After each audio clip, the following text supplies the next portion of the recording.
از وقت رفتی زندگیم با درد و غم شد.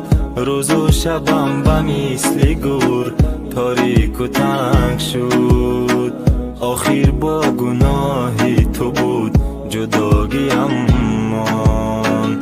پیش همه دلم همیشه متهم شد. از رفتنت من روز و شب آرام ندارم.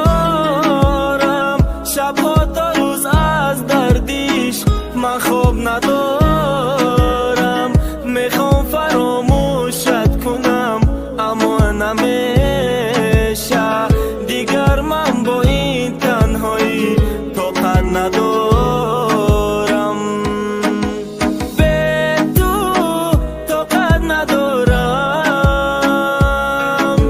شبها من انتظارم. به تو این خانه زندان است. چشمانم گریان است. به تو من خارم. درد است جدایی چی سخت است. حیات به تو مرگ است.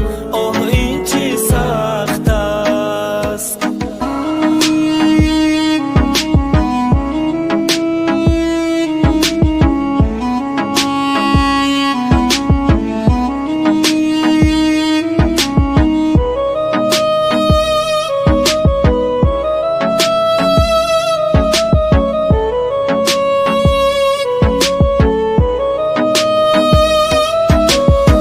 هرگاه که روی تو را در یاد آرم، با علم فریاد میزند این دل زارم.